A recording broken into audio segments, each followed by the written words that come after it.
já estudamos o quê? O plano diretor da reforma do aparelho de Estado, uma aula que, salvo engano, foram mais ou menos 140 minutos, né? Quase 2 horas e meia de aula, de videoaula. Isso significa, em aula presencial, 2 aulas de 3 horas, tá? De 3 horas, e olha, eu gravei essa aula, eu fiquei super feliz. Gente, então tem que reformar o Estado. Esse Estado aqui não atende mais a sociedade. Vai mudar o Estado. Se muda o Estado, tem que mudar o quê? O aparelho, tem que ter reforma administrativa, não é isso? Essa passagemzinha aqui, gente, tem muitas discussões aí teóricas. Foi chamado de neoliberalismo, tá? Eu já expliquei na aula, em aulas anteriores, que nunca existiu um Estado neoliberalista. E acredito também que esse modelo de Estado jamais vai acontecer, não tem condições de acontecer isso. Gente, o que é neo? Neo é novo do grego, novo liberalismo, aquele Estado lá que ele intervém. O que os neoliberalistas falaram? Tá quebrado? Por quê? Tá quebrado porque agora o Estado está intervindo muito no mercado, na sociedade, tem que se autorregular. O melhor mecanismo de eficiência é a autorregulação. Mas isso não ocorreu. Então, olha só, eu vou repetir, já expliquei na aula anterior, essa aqui é uma aula que vai fazer parte da grade do curso nosso de administração pública do site, tá? Do nosso site. E também estou colocando como uma aula no YouTube para vocês, devido ao que, gente? Centenas de e-mails. Professor, vamos falar um pouquinho de reformas administrativas? Estou atendendo aqui a pedidos de e-mail, porque a minha vocação é dar aula. Eu adoro dar aula, eu sou professor. Aí eu sou professor. É isso que é a minha paixão. Pessoal, aqui. Já falei em aula anterior, vou repetir para vocês. Primeiro, anota aí no caderninho. Gente, técnicas para estudar para concurso, para você ficar competitivo. Cara, só você me ouvindo e vendo, você não vai ficar competitivo. Você tem que estar com um caderno e o dedo no mouse. E anotando. Tá, parou, não entendeu? Volta, gente. Fixação de conteúdo. Tá? Ok? Então anota aí. Primeiro, nunca existiu um país neoliberal no planeta. Repete aí. Nunca existiu um país neoliberal no planeta. 2. O país que mais se aproximou do neoliberalismo foi a Grã-Bretanha. Com quem? Com um cara lá, com um cara, que é isso, professor? Com uma dama lá, chamada Dama de Ferro, chamada de Margaret Thatcher. Bacana? 2 informações importantes. Então, a primeira informação, que nós nunca tivemos o quê? Um país neoliberal. E, segundo, que o país que mais se aproximou a isso é da Grã-Bretanha. Infelizmente, isso aqui é assunto de uma outra aula. Gente, atenção, tá? Por que isso, gente? Aqui o cara não tinha direito? Claro que tinha, meu. O cara aposentava com tempo de trabalho, não era contribuição. Você tem que mexer nos direitos da sociedade. O povo grita. Grécia aí, gente, você está vendo aí a Grécia? Grita. Então, fala que o Estado está diminuindo. Ele tem que diminuir porque senão ele não consegue dar conta da sua demanda. Então tem o quê? Tem esperneios. Esperneios nessas reformas administrativas. No Brasil tivemos? Tivemos, tá? Aí, olha só. Cara, aluno tem que ficar linkado, meu. Aluno tem que ficar linkado o que acontece. Qual é o nome da nossa presidente? Dilma Rousseff, não é isso? Gente, o professor leu a matéria do Estadão. Cadê aqui o cara aqui, Estadão.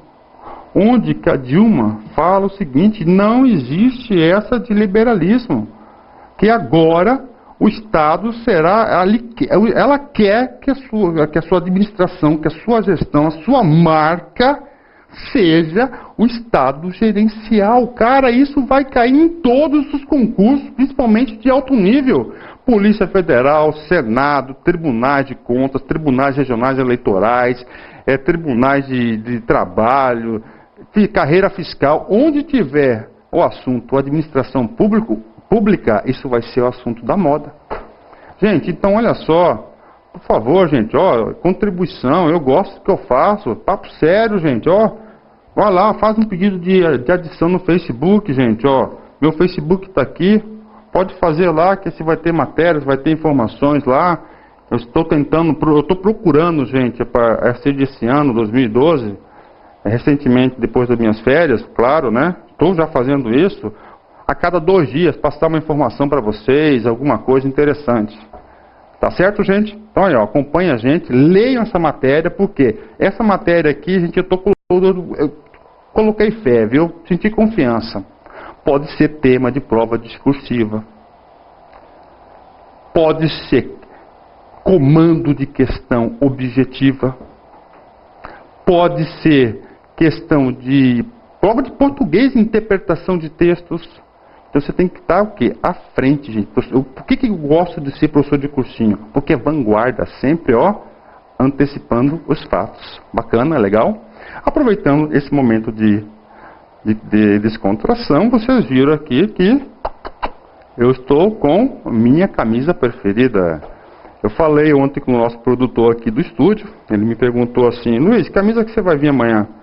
Aí eu falei, estou em dúvida. Ele mandou para mim, olha, vem a camisa que você mais gosta, que você se sente mais feliz. E está aqui, essa camisa aqui, orgulho de ser santista, nada contra a torcida do Flamengo, Corinthians, Vasco, Palmeiras, eu respeito todas as torcidas. E no futebol, uma competição, tem todos os times ganham, todos os times perdem.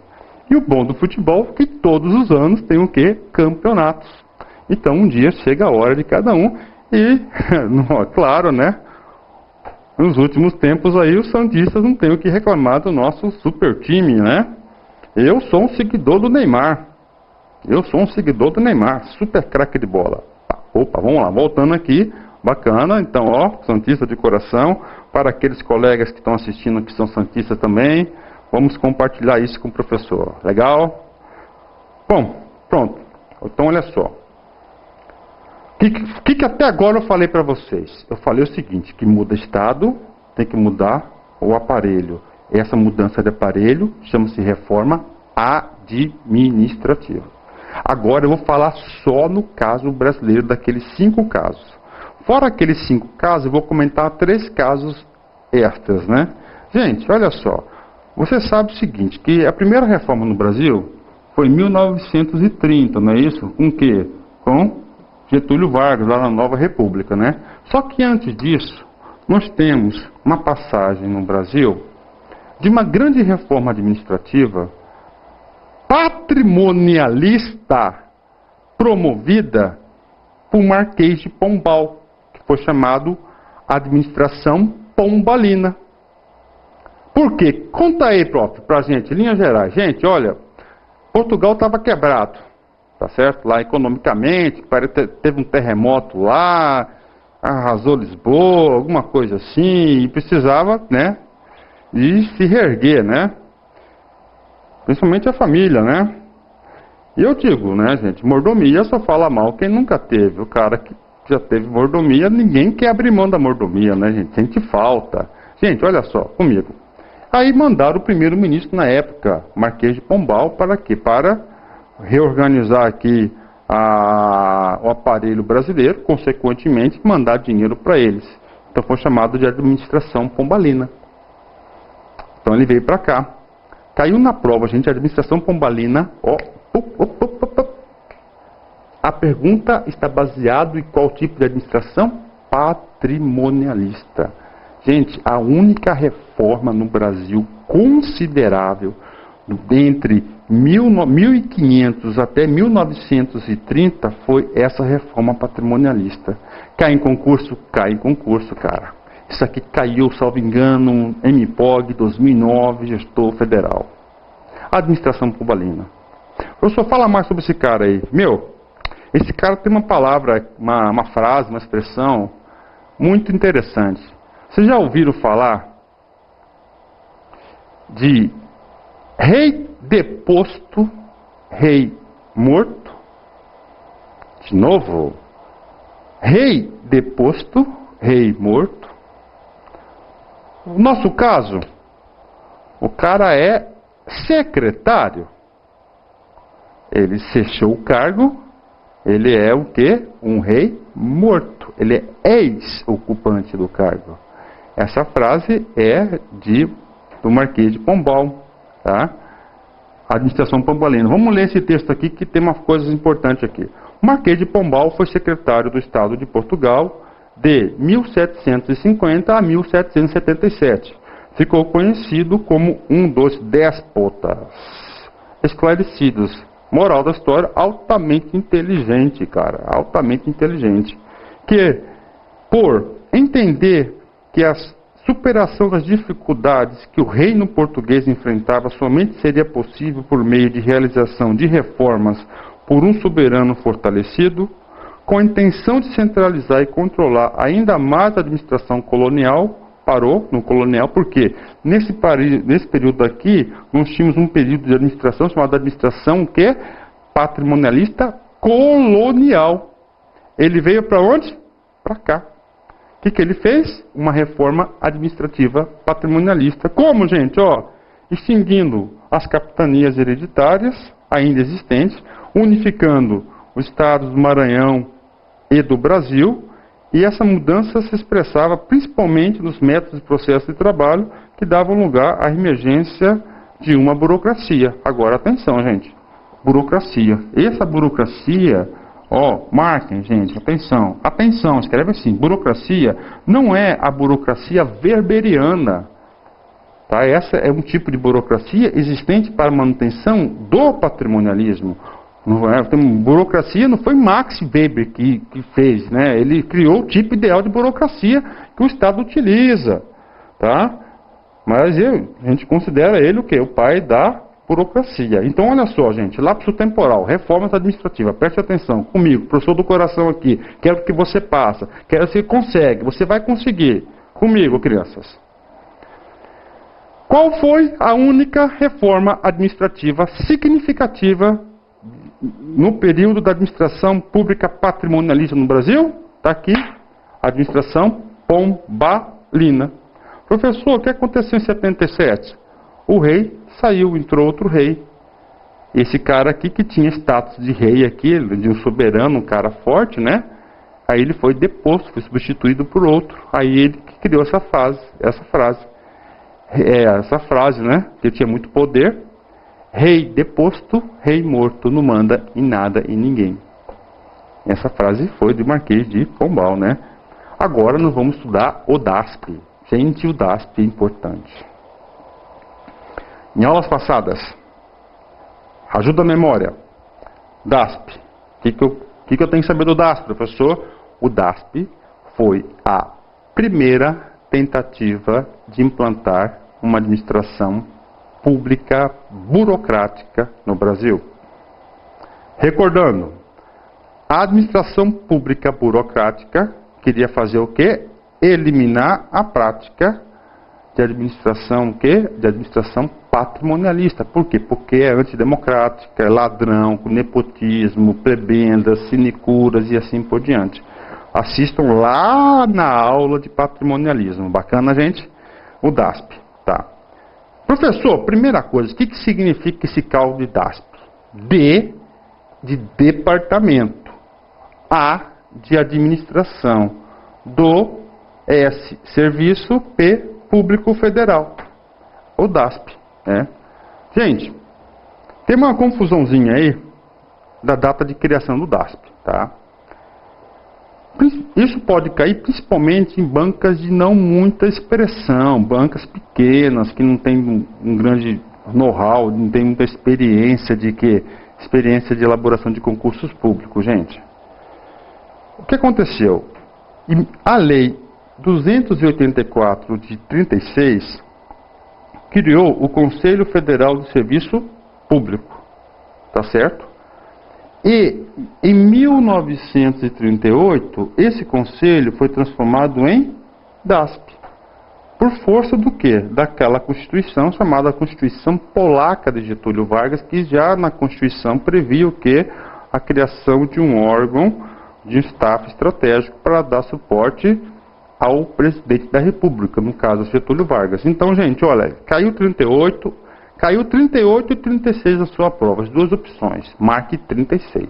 É mais fácil fazer o recurso, tá? Mas banca, ninguém sabe o entendimento dos caras. Gente, olha, a gente tem cada questão que nós entendemos o posicionamento da banca. Então, olha só, preste atenção.